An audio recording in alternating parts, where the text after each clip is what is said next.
El hombre es un ser complejo, un ser difícil de comprender. Es difícil de comprender la manera como sus emociones operan. Un día puede estar muy contento y al día siguiente estar sin ánimo. Es un ser lleno de necesidades emocionales y afectivas. Y es que esa es la manera que el Señor nos ha hecho, una manera tan compleja, es así como el Señor nos ha creado, con emociones y afectos para el disfrute de todo aquello que Él ha creado para nosotros. Una de esas necesidades emotivas o afectivas, si así la queremos llamar, es la seguridad, el sentido de seguridad. En todo aspecto de nuestra vida, ¿verdad? Queremos tener seguridad emotiva, queremos tener seguridad económica, seguridad laboral, seguridad de compañerismo dentro del matrimonio. En fin, la seguridad es sumamente necesaria para nuestra estabilidad y para nuestra confianza. Y no hay nada de malo con buscar la seguridad. El problema es dónde buscamos la seguridad. Si pienso que mientras mejor sea mi economía, más seguro me voy a sentir, pues nunca estaré satisfecho. Nunca será suficiente. Si pienso que puedo buscar la seguridad en mi cónyuge, y no es que esté mal eso, pero si lo busco de una manera absoluta, que solo en mi cónyuge voy a encontrar la seguridad, me volveré súper exigente, absorbente, demandante. Si pongo mi confianza o mi seguridad en el futuro de mis hijos van a lograr lo que yo nunca logré, y por fin en ellos veré realizados mis sueños, llevaré a mis hijos al desespero. Así que sabemos, si algo sabemos, es que no podemos buscar la seguridad absoluta en nada que sea perecedero, en nada que sea mutable, en nada que sea temporal. Aquello que puede cambiar con cualquier circunstancia jamás nos podrá dar la seguridad que necesitamos. Ni la casa, ni el carro, ni el estatus laboral, ni las carreras, ni todas aquellas metas que perseguimos, que no son malas en sí solas, pero que muchas veces queremos encontrar en ellas este sentido de seguridad. Yo creo que ya ustedes saben a dónde estoy apuntando. Hay una seguridad como ninguna. Una seguridad que está anclada en aquel que es inmutable, aquel que no es temporal, aquel que es eterno, aquel que es todopoderoso, aquel que es soberano. Nuestra seguridad de salvación, esa salvación no depende de lo circunstancial, ni de ningún factor externo, no depende ni siquiera de mí o de ti. Por eso decimos que es una seguridad como ninguna. Y ese es el título que estaremos viendo hoy, ya en casi el final de la primera carta de Juan. Vamos a hacerlo en dos partes. Hoy veremos la primera parte, el otro domingo, Dios mediante, veremos la segunda parte y la conclusión de la carta. Vamos a ver en este pasaje esta seguridad interna de nuestra salvación y cómo esta seguridad nos lleva a la práctica, cómo se debe ver manifestada, cómo se ve en el día a día. Vamos a ver cómo esta salvación, esta seguridad de salvación nos lleva a acercarnos a Dios con toda confianza. Y ese va a ser nuestro punto de partida. Nuestra vida eterna asegurada está en el versículo 13. Después pasaremos por nuestro acceso al Padre asegurado, versículo 14. Y culminaremos con nuestras peticiones contestadas en el versículo 15 al 17. Nuestra vida eterna asegurada, versículo 13, nuestro acceso al Padre asegurado, versículo 14, y nuestras peticiones contestadas, versículo del 15 al 17. El punto central de Juan es que el cristiano goce de una vida abundante, basada en la seguridad que tiene de vida eterna. Y estoy completamente seguro, hermanos, tanto grandes como pequeños, adolescentes, necesitamos ser recordados de esta gran verdad y aplicar esto en nuestra vida, porque el reto que enfrentamos en el trabajo, en la escuela o en el hogar son grandes. Así que necesitamos ser recordados una y otra vez lo que Cristo ha conseguido a nuestro favor, lo que Cristo ha logrado en la cruz y cómo luce, cómo se ve esta seguridad en nuestra vida práctica. Así que acompáñenme en oración, hermanos, para que el Señor nos ayude con estas cosas.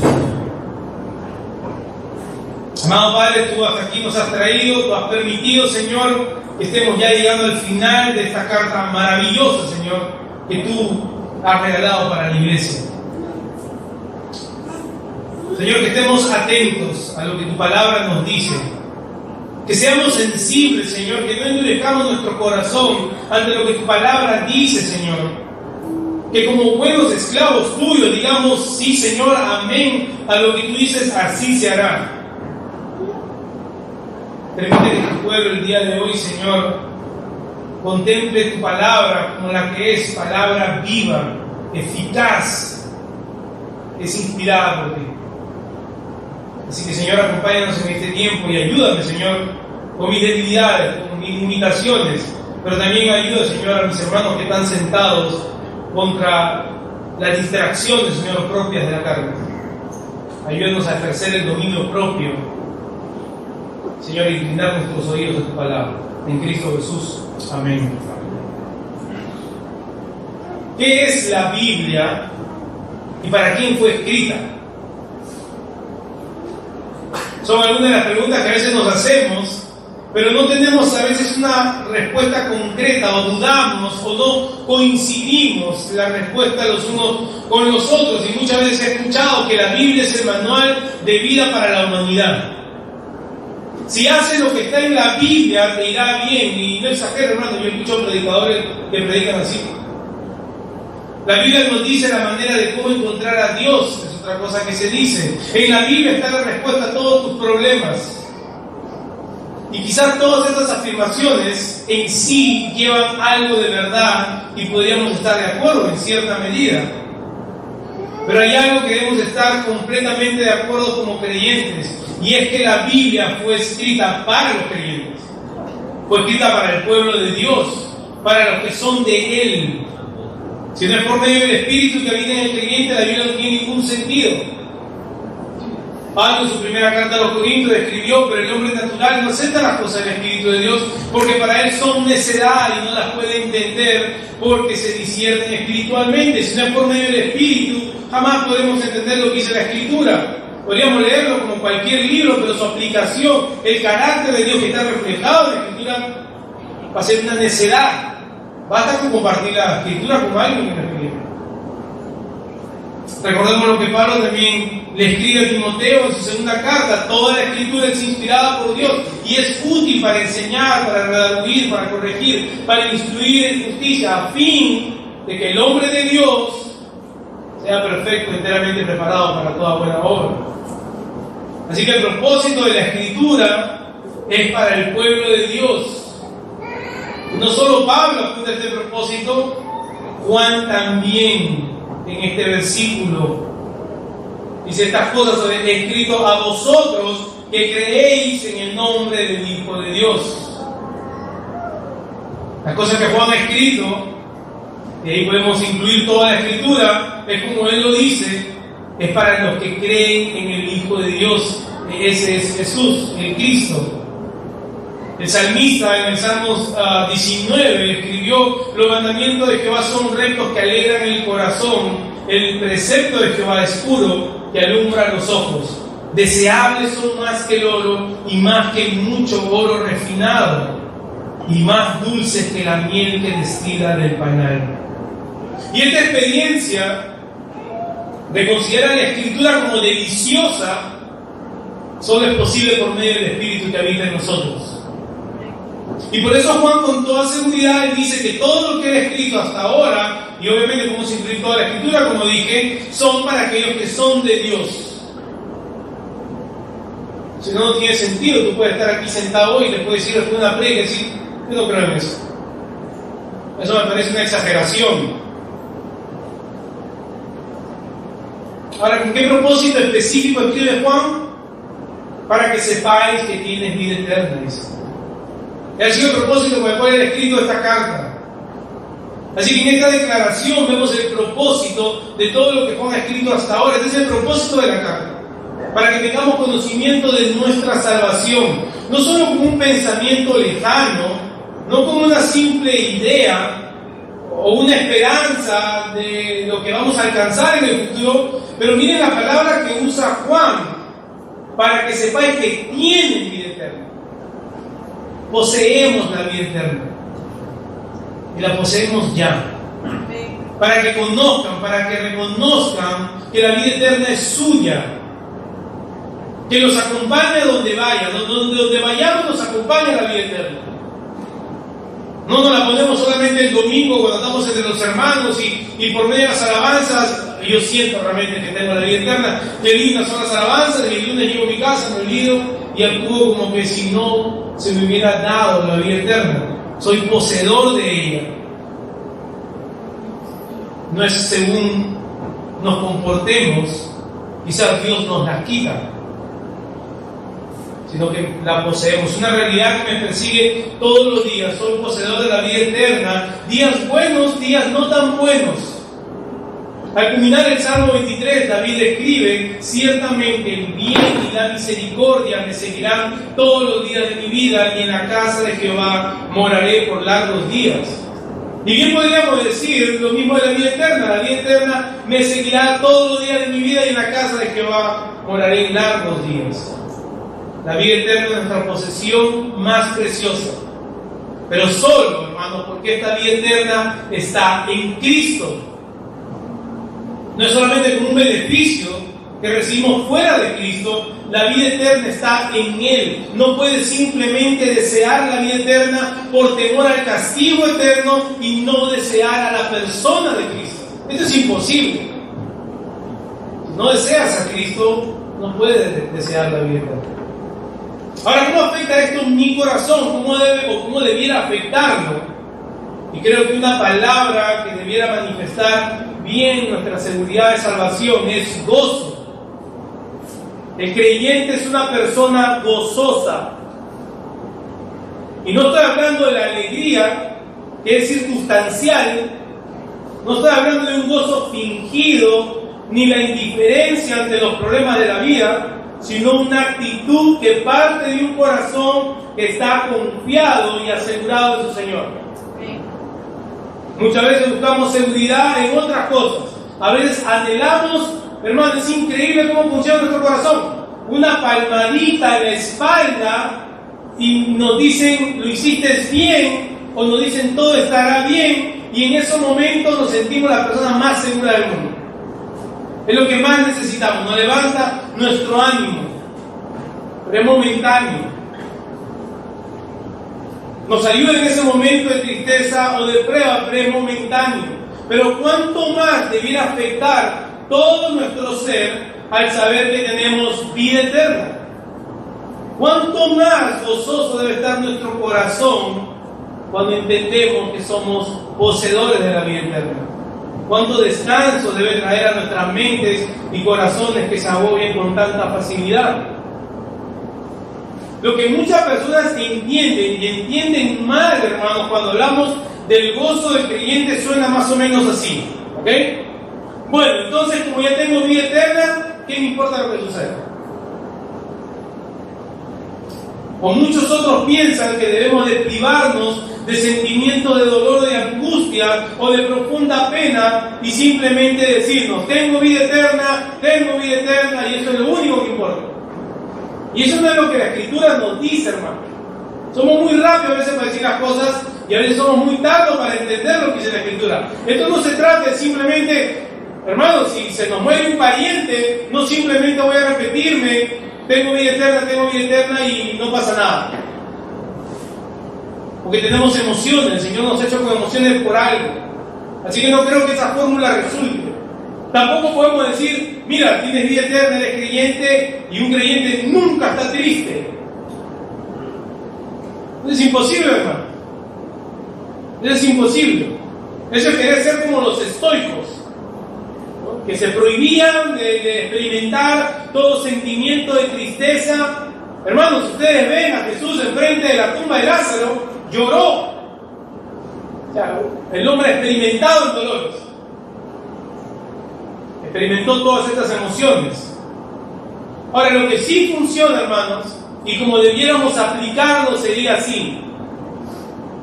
¿Qué asunto o qué prueba que estoy enfrentando en este momento puede ser mayor que el hecho que poseo vida eterna. A la luz de la vida eterna que tengo en Cristo, ¿cómo debo responder a esto? Esa es la pregunta que debiéramos hacernos. No simplemente tratar de cancelar la emoción que estoy sintiendo, cancelar el dolor, cancelar esta circunstancia, con simplemente decir tengo vida eterna y el resto no importa, sino que a la luz de que tengo vida eterna, ¿cómo respondo ante el dolor? ¿Cómo respondo ante la tentación? ¿Cómo respondo ante la gana de vengarme? ¿Cómo respondo ante mi desgano? ¿Cómo respondo ante mi negligencia? ¿Ante mi inmadurez espiritual? ¿Ante mi falta de compromiso? Ante cada situación de nuestra vida, hermanos, debemos hacernos esa pregunta. ¿Cómo respondería ante esto alguien que posee un tesoro tan grande que es mayor que todo lo que estoy enfrentando? Y esa es la manera.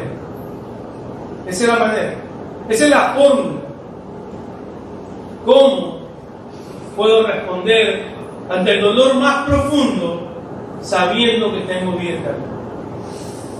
Juan ha venido dando razones por la cual he escrito esta carta. Nos ha venido dando evidencia de la salvación. Nos ha dado la evidencia del amor a los hermanos, la evidencia de la obediencia, la evidencia de vivir complaciendo a Dios, y todos estos argumentos para llevarnos a este punto: saber, conocer que somos poseedores de la vida eterna y que nada puede arrebatarnos de la mano de Dios. Nuestra vida eterna está asegurada, como dice nuestro primer encabezado. Estas cosas he escrito a vosotros para que creéis en el nombre del Hijo de Dios, para que sepáis que tiene vida eterna y para que creáis en el nombre del Hijo de Dios. Pero ¿por qué Juan repite esto? ¿Ya no es obvio acaso que ya creemos en el nombre del Hijo de Dios? ¿Por qué pareciera que Juan repite esta idea? Otras versiones omiten esta última parte del versículo porque suena como una redundancia.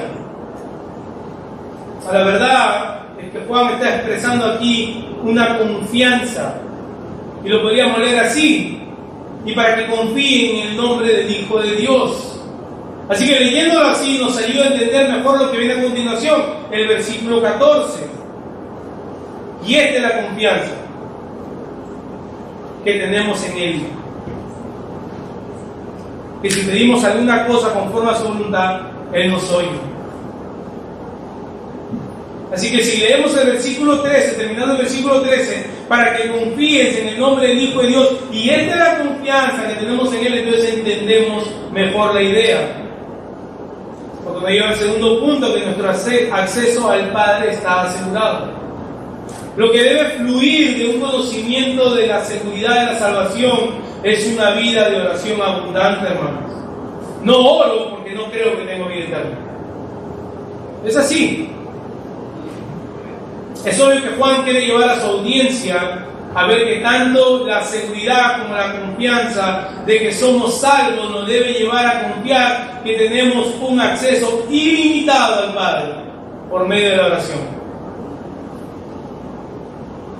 Juan nos ha hablado ya de esta confianza delante del Señor cuando estamos en oración, cuando nuestro corazón no nos acusa, dijo Juan en los capítulos anteriores. Cuando nos presentamos delante del Señor y nuestro corazón no nos acusa, nos habla de esta libertad de conciencia. Cuando podemos venir al Señor sabiendo de que queremos vivir para Él, que honestamente vivimos para Él y en Él, queriendo llevar una vida que le agrade, queriendo llevar una vida que cumple con su voluntad y queriendo llevar una vida que le complace. Así que tenemos confianza no solamente de venir delante de Él, pero ahora Juan añade algo más: tenemos confianza en Él, en la persona y en su carácter del Señor, su persona y su carácter que es amoroso y justo, en su fidelidad. Juan mismo nos ha dicho que Él es fiel y justo para perdonarnos y limpiarnos de toda maldad. Cristo, nuestro abogado, intercede por nosotros, y aquí una vez más Juan nos habla de esa confianza que podemos tener en Él, y que esta confianza fluye de la seguridad de nuestra vida eterna. El autor de Hebreos también nos hace la misma invitación. podemos acercarnos con toda confianza al trono de gracia para el oportuno socorro en momentos de dificultad. Pedro asimismo nos exhorta a humillarnos ante la mano poderosa de Dios y que depositemos en Él todas nuestras cargas porque Él tiene cuidado de nosotros. Esa misma confianza es la que tenemos en Él. Cada uno de nosotros podemos ir a Él en todo momento.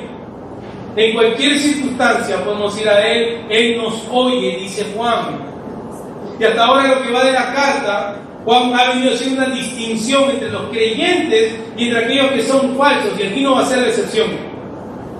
Él dice, nos ha hecho ver los que dicen que son, pero que no son. Y ahora Juan de una manera enfática nos dice ahora que la oración del creyente, aquella oración que Dios escucha, debe ser conforme a la voluntad de Dios. Debe ser conforme a quién es Él.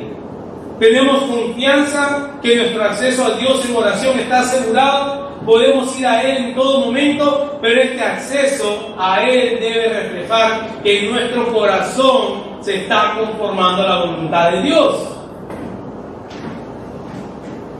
Juan dice, y esta es la confianza que tenemos en Él, que si pedimos alguna cosa conforme a su voluntad, Él nos oye. ¿Sería posible que un creyente quiera orar fuera de la voluntad de Dios?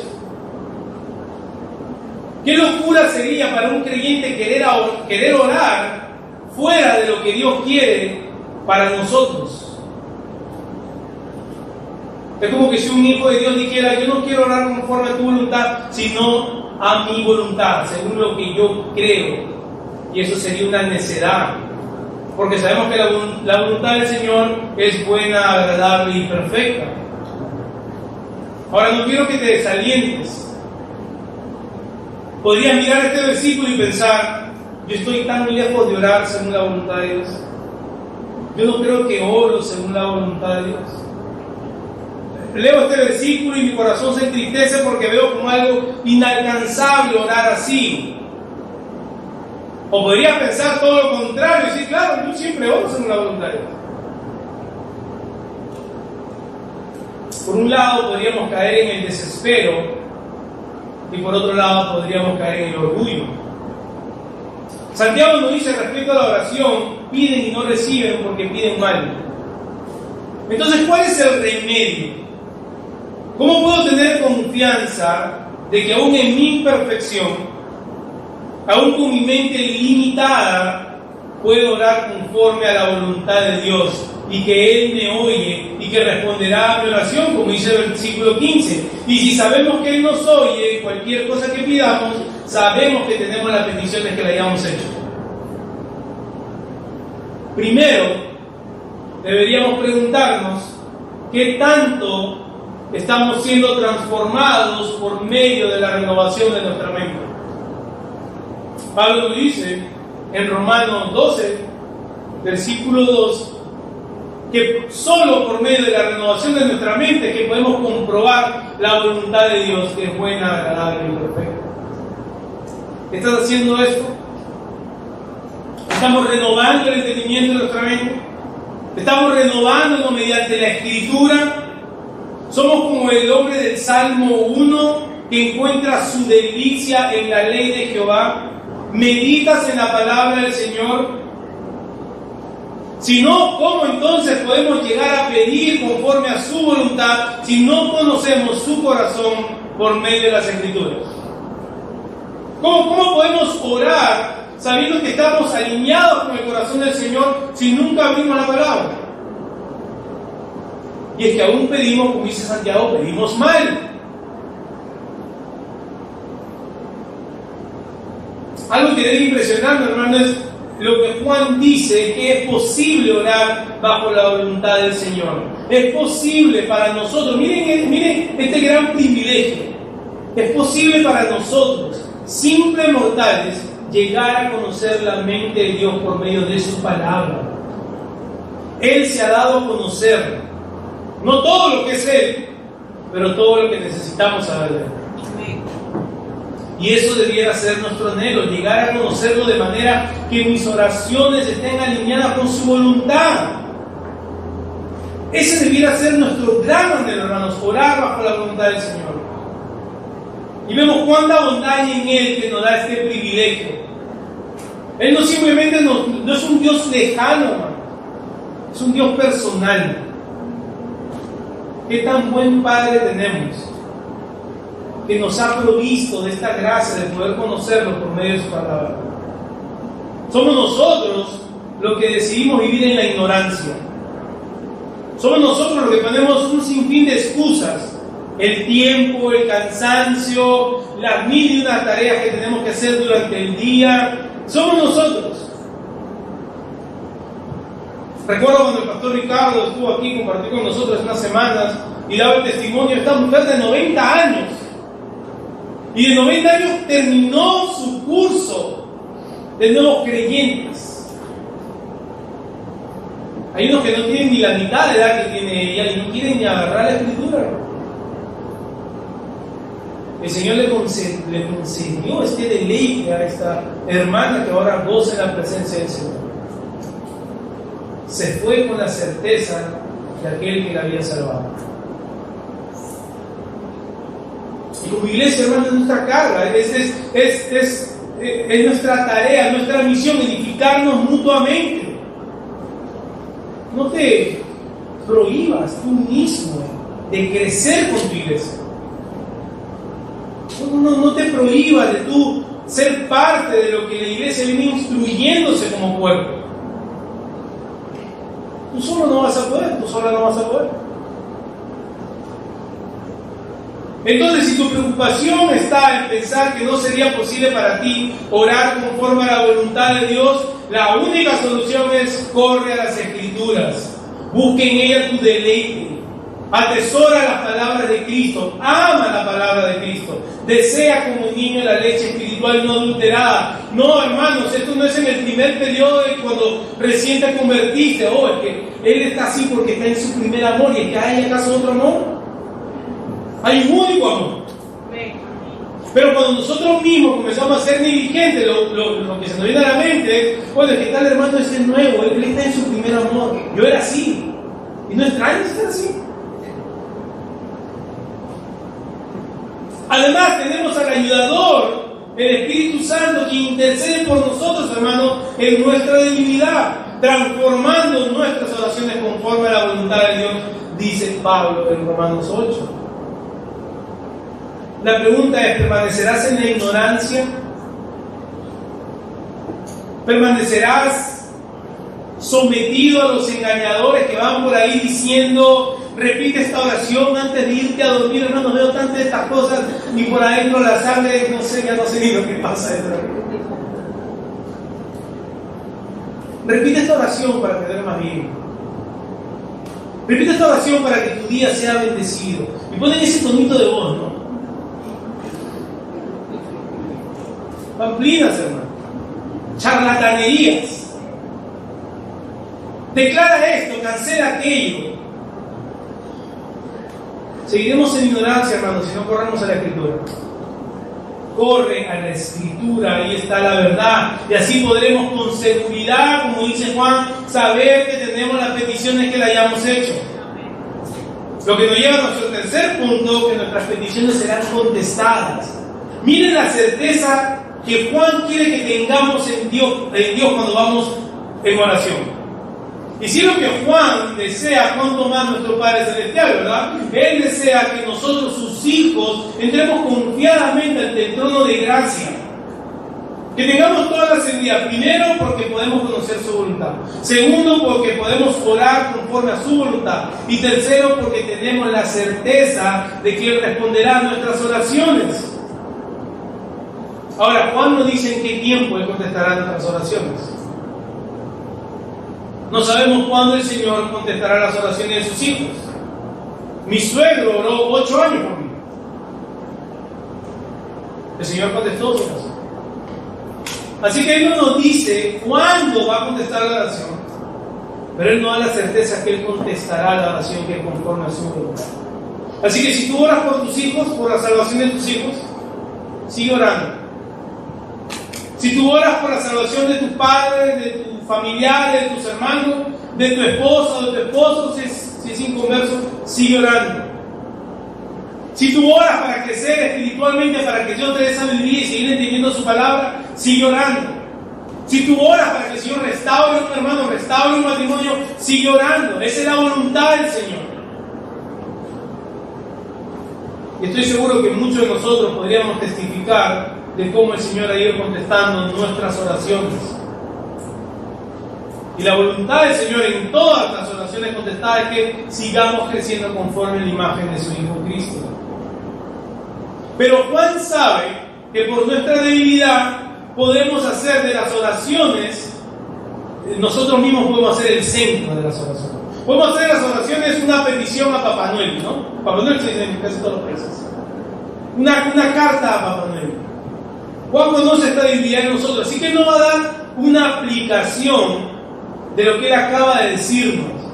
Él nos oye, puedes orar con confianza, Él responderá a tus oraciones que son conforme a su voluntad. Ahora, ¿qué te parece esto como una muestra de su voluntad? Versículo 16. Si alguno viera a su hermano cometer pecado que no sea de muerte, pedirá y Dios le dará vida.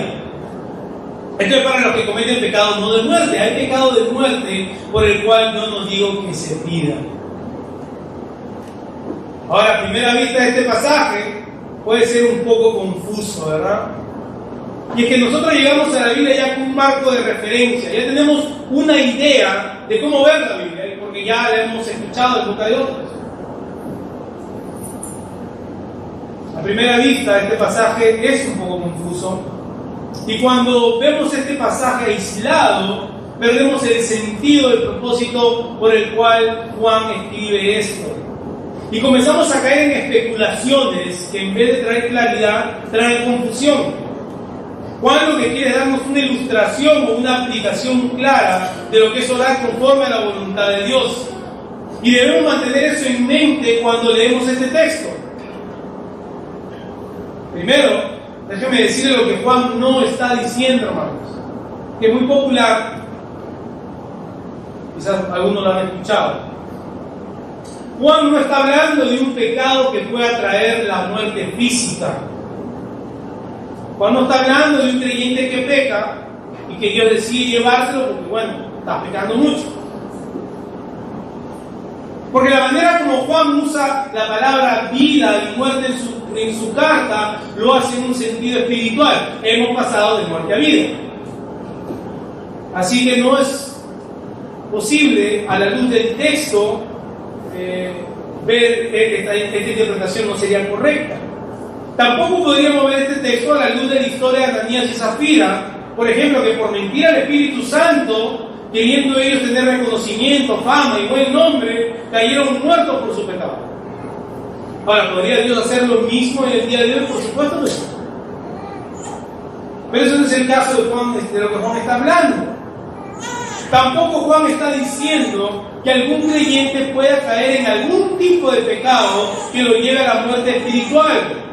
Como si un creyente pudiera perder su salvación. Eso tampoco es lo que Juan está diciendo. Entonces, ¿qué es lo que Juan está hablando? Bueno, ¿qué es lo que Juan nos ha dicho hasta ahora referente al pecado y referente al creyente? Hemos venido predicando en toda la carta, hermano, y debemos buscar en el contexto inmediato de la carta misma cómo Juan se refiere al pecado, al creyente, a la vida y a la muerte. Primero hemos visto que el creyente no vive en la práctica del pecado. Segundo, hemos visto que un creyente confiesa su pecado. Confiesa su pecado porque un creyente tiene a Cristo como abogado y Él intercede por él. Un creyente ha pasado de muerte a vida. Un creyente tiene la esperanza de ser semejante a Cristo cuando Él venga por nosotros. Un creyente, en vista de esta esperanza, se purifica a sí mismo, o sea, procura la santidad. Por ende, en un creyente no hay temor, porque el perfecto amor echa fuera todo temor de juicio. Ahora podemos leer este texto teniendo esta premisa. Si alguno viera a su hermano cometer pecado que no sea de muerte, ¿qué pecado de muerte o qué pecado sería de muerte para un hermano? Ninguno. Ningún pecado puede ser pecado de muerte para un hijo de Dios, porque todos sus pecados han sido pagados por Cristo. ¿Ok? No hay ningún tipo de pecado que me pueda despojar de mi salvación. Ahora, un creyente sí puede caer en pecado, y ante tal situación de tu hermano, dice Juan, ora por él. Intercede a su nombre y Dios contestará, Dios le dará vida. Oramos para que un hermano que ha caído en cualquier tipo de pecado sea restaurado. Y si bien es cierto que un creyente no puede volver a la muerte de donde Dios lo sacó, no es que un creyente tenga que ser reavivido. Si puede caer en un estado en donde su relación íntima con el Señor es como de muerto. El pecado tiene esa facultad de llevarnos a escondernos del rostro de Dios. ¿Ves a tu hermano en pecado? Ora por él. Y ojo, esto no es una excusa para no poner en práctica Mateo 18, que vas a corregir a tu hermano, pero ora por él.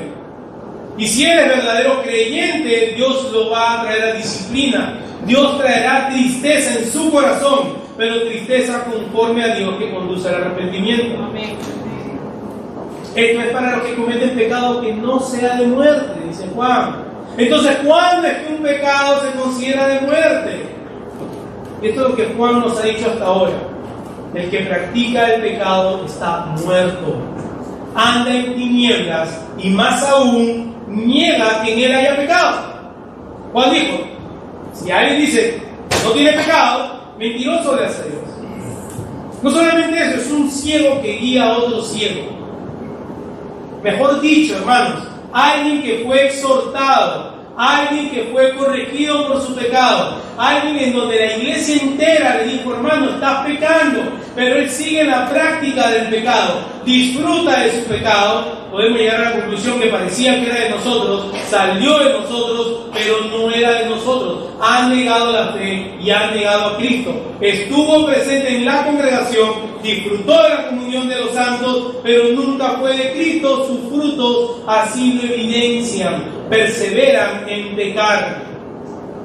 Se hace manifiesto que el pecado que practica es pecado de muerte, porque él no ha sido justificado por medio de la fe. Eso es lo que Juan está hablando. Se ha hecho manifiesto que está muerto o están muertos. Como dijera Jesús, tenlos por publicanos, tenlos por no conversos. Y en el caso específico de la carta de Juan, recuerden que Juan apunta mucho al pecado de la apostasía. Por tal pecado, Juan no da instrucciones que se oren. Ahora, Juan no dice que no oren por ellos. Lo que Juan está diciendo es, hay pecado de muerte por el cual yo no digo que se pida. O como lo dice la Biblia de las Américas, hay pecado que lleva a la muerte, yo no digo que se deba pedir por este. Él no está prohibiendo que roguemos por el arrepentimiento de aquel que ha negado la fe. Juan simplemente nos está dando instrucciones al respecto.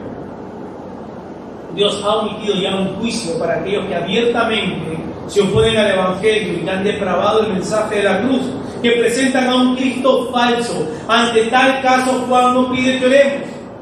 Ellos no son hermanos. Notemos que Juan solo usa la palabra hermanos en el primer caso. Si alguno viera a su hermano, en el segundo caso él no usa esta palabra. Si ves a tu hermano en pecado, ora por él. No vayas por ahí comentando su falta o su pecado. Oye, mira, hay que orar por Juanito porque no le digas a nadie, ¿eh? Pero está enfrentando esta situación.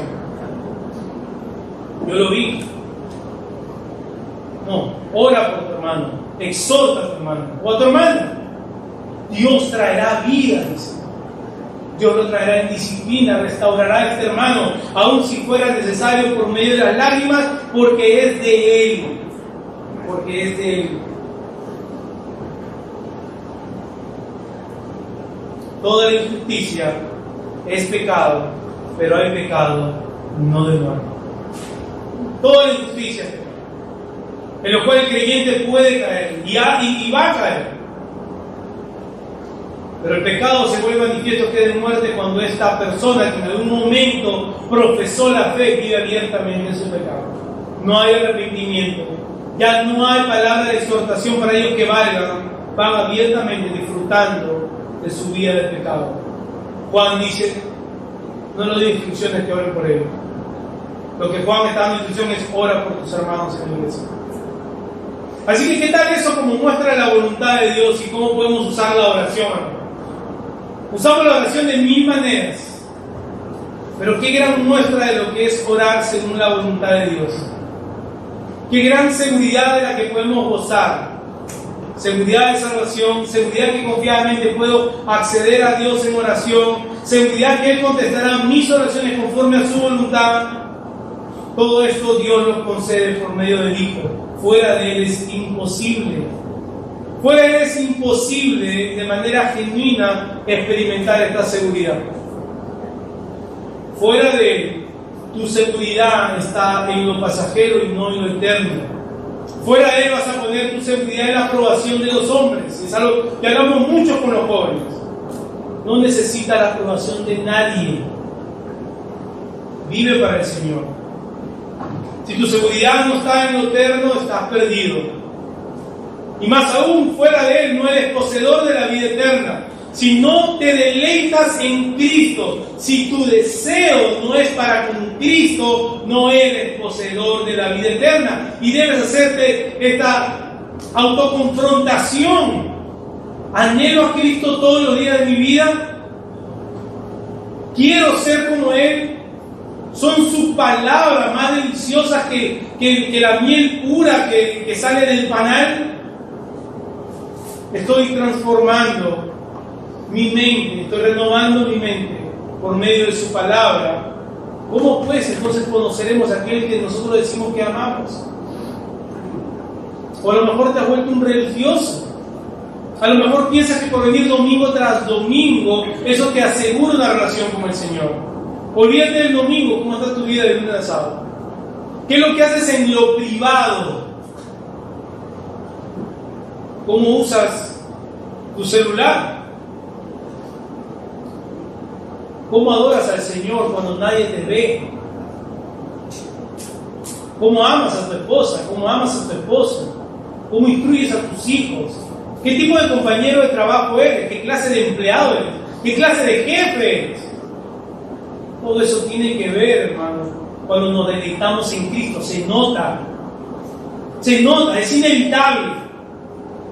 Todos se dan cuenta.